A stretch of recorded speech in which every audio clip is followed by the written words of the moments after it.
साथियों नमस्कार, जय हिंद और जय भारत। दोस्तों, आज की वीडियो बहुत ही महत्वपूर्ण और जानकारी से भरी हुई होगी, क्योंकि बहुत से पूर्व सैनिक जो शेप 1 में डिस्चार्ज होकर के अपने रिटायरमेंट का जीवन व्यतीत कर रहे हैं और रिटायरमेंट के बाद यदि उनको कोई डिसेबिलिटी होती है तो वो किस तरीके से डिसेबिलिटी पेंशन को क्लेम कर सकते हैं, उसके बारे में भी आपको बताएंगे।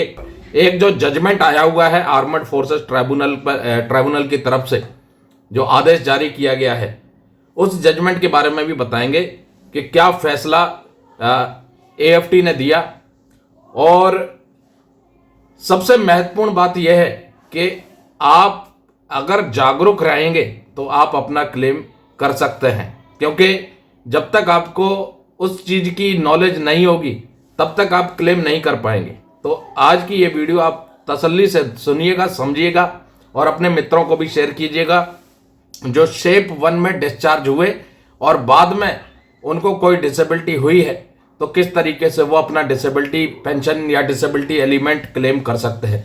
तो सबसे पहले तो आप इस चीज को समझिए, यदि आप शेप 1 में डिस्चार्ज हुए हैं और उसके 7 साल के अंदर आपकी डिस्चार्ज डेट से लेकर के 7 साल के भीतर यदि आपको कोई डिसेबिलिटी डिटेक्ट की जाती है तो आप अपना डिसेबिलिटी बेनिफिट क्लेम कर सकते हैं। उसका रूल है, उस रूल के तहत। दूसरा, ऐसा नहीं होना चाहिए कि आपकी डिसेबिलिटी के सपोर्ट में आपके पास कोई मेडिकल एविडेंस नहीं है। आपको जो भी डिसेबिलिटी हुई है उसका प्रॉपर रिकॉर्ड होगा कि किस हॉस्पिटल ने आपको डायग्नोस किया है, क्या मेडिसिन प्रिस्क्राइब किया है, अगर सिविल से ट्रीटमेंट लिया है तो सिविल हॉस्पिटल के डॉक्यूमेंट, मेडिसिन जो आपको प्रिस्क्राइब किया है उसकी प्रिस्क्रिप्शन, उसके बाद जो आपने मेडिसिन परचेज की है उसकी प्रिस्क्रिप्शन, उसके बाद रेगुलर फॉलोअप जो आपका हुआ है दवाई के ऊपर, आपके इलाज के ऊपर, उसका रिकॉर्ड। ये सारे दस्तावेज आपको संभाल के रखने होंगे और उसके बाद आप क्लेम कर सकते हैं। अब ऐसा भी नहीं होना चाहिए कि भाई आप 2010 में डिस्चार्ज गए शेप 1 में, 2012 में आपको कोई डिसेबिलिटी हुई, 2012 से आप शांत बैठे हैं 8-10 साल तक, उसके बाद आप क्लेम कर रहे हैं, तो वो भी चीज भी कहीं ना कहीं आपके फेवर में नहीं आएगी।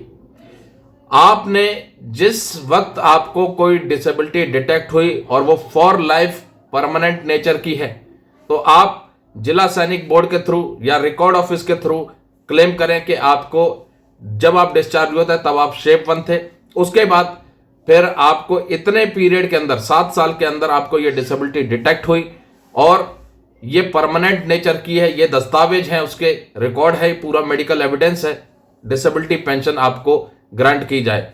एक एप्लीकेशन आप रिकॉर्ड ऑफिस को या एक एप्लीकेशन आप जिला सैनिक बोर्ड के थ्रू पक्का प्रोसेस कीजिए। उसके बाद यदि रिजेक्ट होती है तो आप कोर्ट का दरवाजा खटखटा सकते हैं, आपके पास अधिकार है। तो चलिए वो जजमेंट आपको दिखाते हैं, किस जजमेंट में क्या बातें निकल के आई और किस तरीके से जो ये रूल है जिसके तहत आप 7 साल के भीतर अगर कोई डिसेबिलिटी डिटेक्ट होती है डिस्चार्ज डेट के बाद और वो परमानेंट नेचर की है तो वो एट्रीब्यूटेबल टू सर्विस कहलाई जाएगी और किस तरीके से आप क्लेम कर सकते हैं। तो सीधे आपको मैं वो जजमेंट के ऊपर लेकर के चलता हूं। तो साथियों, आप देख सकते हैं ये AFT principal bench New Delhi का आदेश है और ये जनवरी 2026 का ही आदेश है। ठीक है, इसमें बंदा जो है वो अपनी रिप्रेजेंटेशन 2024 में देता है। सबसे पहले तो समझिए, ये मांग कर रहा है कि रीसर्वे मेडिकल बोर्ड होना चाहिए जिसके तहत ये डिसेबिलिटी एलिमेंट जो है डिसेबिलिटी पेंशन का वो क्लेम कर सके। अब ये बंदा जो है एनरोल हुआ था इंडियन आर्मी में 1986 में, 13 फरवरी 1986 में, और डिस्चार्ज हुआ था 28 फरवरी 2014 में 28 साल की नौकरी करके।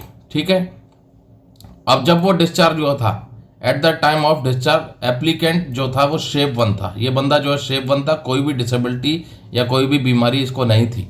ठीक है, उसके बाद ईसीएचएस पॉलीक्लिनिक में रिटायरमेंट के बाद गया होगा, कुछ दिक्कत आई होगी, तो 12 फरवरी 2016 को इसका कोई बीमारी डिटेक्ट हुई जिसमें कि हाई ब्लड प्रेशर वगैरह था, वो सारी चीज़ें निकल के आई, इसका बीपी भी ज़्यादा बढ़ा हुआ था। और फिर उसके बाद इसने क्लेम किया कि भाई इसको डिसेबिलिटी एलिमेंट मिलना चाहिए। अब क्लेम जो इसने किया है उसमें काफ़ी देरी हो गई। अब 12 फरवरी 2016 को इसका डिटेक्ट हुआ, ECHS पॉलीक्लिनिक में इसने दिखाया। 12 फरवरी 2016 को डिटेक्ट हुआ। उसके बाद अब यहां आ जाइए पैरा नंबर 6। अब यहां पर कोर्ट ऑब्जर्व करती है ये चीज, देखो यहां कोर्ट कहती है, it is also surprising that from 2016 for a period of 8 years up to 2024 January 2024, 2016 से लेकर के 2024 तक, जनवरी 2024 तक 8 साल हो जाते हैं। उसके बाद कोर्ट कहती है, the applicant kept quiet and did not raise any claim or made any representation through Jila Sainik Board or any other forum for veterans to ventilate his grievance claiming the benefit of disability element। 2016 में बीमारी detect हुई और 2024 में ये claim कर रहे हैं, तो 8 साल तक इन्होंने कुछ नहीं किया। और वही कोर्ट कह रही है कि भाई एप्लीकेंट था वो शांत बैठा हुआ था और किसी भी प्रकार का क्लेम या रिप्रेजेंटेशन जिला सैनिक बोर्ड के थ्रू या जो वेटरन्स हैं उनके फोरम के थ्रू इन्होंने रेज नहीं किया था डिसेबिलिटी एलिमेंट का। अब रूल क्या है भाई, जो कंडोनेशन है वो भी इन्होंने फाइल किया, लेकिन वो कंडोनेशन भी काफ़ी ज़्यादा हो गया था, काफ़ी ज़्यादा पीरियड का हो गया था। अब इन्होंने लिखा है, in the application filed for condonation of delay under section 22 bracket में 2 जो M में था, the applicant does not indicate as to what action he took after he was diagnosed with the ailment on 12 February 2016 till filing of the representation on 16 January 2024 and even after the representation was rejected on 2 February 2024 what he did approximately for 2 years, that is 22 दिसंबर 2025। यहाँ समझिए, जो condonation of delay file किया था उसमें भी इन्होंने ठीक तरीके से सारी चीज़ें मेंशन नहीं की थी कि जो डायग्नोस था वो या बीमारी थी उस संबंध में इन्होंने क्या एक्शन लिया। उसके बाद 12 फरवरी 2016 से लेकर के 16 जनवरी 2024 तक इन्होंने कोई भी रिप्रेजेंटेशन फाइल नहीं की थी।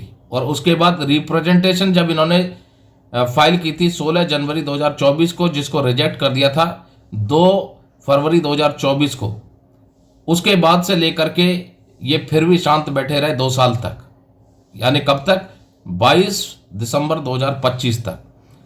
2 फरवरी 2024 से लेकर के 22 दिसंबर 2025 तक ये शांत बैठे रहे, तो इसमें भी इन्होंने कुछ भी फाइल नहीं किया, AFT में अपना दरवाज़ा नहीं खटखटाया, तो वो चीज़ भी ऑब्जर्व की है। उसके बाद जो एंटाइटलमेंट रूल 2008 है उसके हिसाब से इसमें क्लियर लिखा है, from the aforesaid narration of the fact it is clear that the applicant has not prima facie made out a case to show that he contacted the element within the period of 7 years as stipulated in Rule 8A of Entitlement Rule 2008 and till filing of this case till filing of this application he was continuously suffering from the ailment। किसी भी प्रकार का record इन्होंने maintain नहीं किया था और ना ही इन्होंने प्रोड्यूस किया। उसके बाद जो एंटाइटलमेंट रूल है 2008 का, उसका रूल 8A, उसके तहत इनका जो रिकॉर्ड है वो दिखाई भी नहीं दे रहा था और लास्ट में जाकर के इनकी जो एप्लीकेशन थी वो रिजेक्ट कर दी गई। क्यों रिजेक्ट कर दी गई? क्योंकि ये जो बीमारी इनको हुई थी वो बीमारी को लेकर के ये बैठे रहे। इन्होंने ना ही जिला सैनिक बोर्ड में डिसेबिलिटी एलिमेंट की मांग की और 8 साल तक इन्होंने कुछ नहीं किया। उसके बाद 8 साल के बाद एक रिप्रेजेंटेशन दी, रिप्रेजेंटेशन इनकी रिजेक्ट हो गई थी 2024 में और उसके बाद 2 साल तक ये फिर शांत बैठे रहे, इन्होंने AFT का रुख नहीं किया, तो इसलिए इनका केस जो है वो रिजेक्ट हो गया। इसलिए कहते हैं जागरूकता बहुत बड़ी चीज़ है। समय से अगर आप ये चीज़ क्लेम करते, अपने सारे डॉक्यूमेंट को रखते संभाल करके, और वो सारे दस्तावेज आप जो है एएफटी में प्रोड्यूस करते, तो कहीं ना कहीं फैसला कुछ और होता।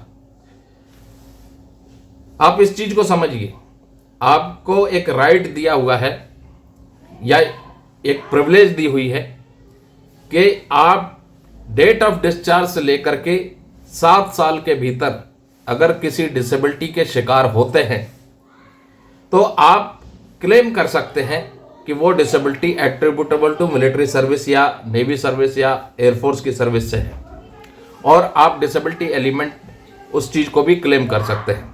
लेकिन उसके सपोर्ट में वो सारे मेडिकल डॉक्यूमेंट आपको संभाल के रखने होंगे, उनको प्रोड्यूस करना होगा। और जो वेटरन फोरम है, जिला सैनिक बोर्ड हो गया या आपका रिकॉर्ड ऑफिस हो गया, उसको आपने अपनी दरख्वास्त देनी है कि आपकी ये डिसेबिलिटी डिस्चार्ज के वक्त नहीं थी, लेकिन डिस्चार्ज के 7 साल के भीतर इस डेट को ये डिटेक्ट हुई है और ये परमानेंट नेचर की है, फॉर लाइफ की है, ये इसके दस्तावेज है और ये पूरा एविडेंस है। इसलिए आपको डिसेबिलिटी एलिमेंट दिया जाए या आपका रीसर्वे मेडिकल बोर्ड कराया जाए, ताकि ये डिसाइड किया जा सके कि डिसेबिलिटी एलिमेंट मिलेगा या नहीं। तो कहीं ना कहीं इस केस में ये चीज़ जो है नज़र नहीं आई, क्योंकि कोर्ट बिल्कुल क्लियर ऑब्जर्व कर रहा है कि भाई बंदा 28 फरवरी 2014 को 28 साल की नौकरी करके डिस्चार्ज हुआ। 2016 में इसे ECHS पॉलीक्लिनिक ने हाइपरटेंशन डायग्नोस किया। उसके बाद 2025 तक ये 2024 तक ये शांत बैठे रहे, जो कि 8 साल हो गया। तो पीरियड क्या है 7 साल का, लेकिन 8 साल हो गया। उसके बाद जो डिले इन्होंने फाइल किया, वो डिले में ये सारी चीज़ें मेंशन नहीं थी, रिकॉर्ड जो है पूरे प्रोड्यूस नहीं हो पाए थे और कहीं ना कहीं इनका केस कमज़ोर पड़ गया।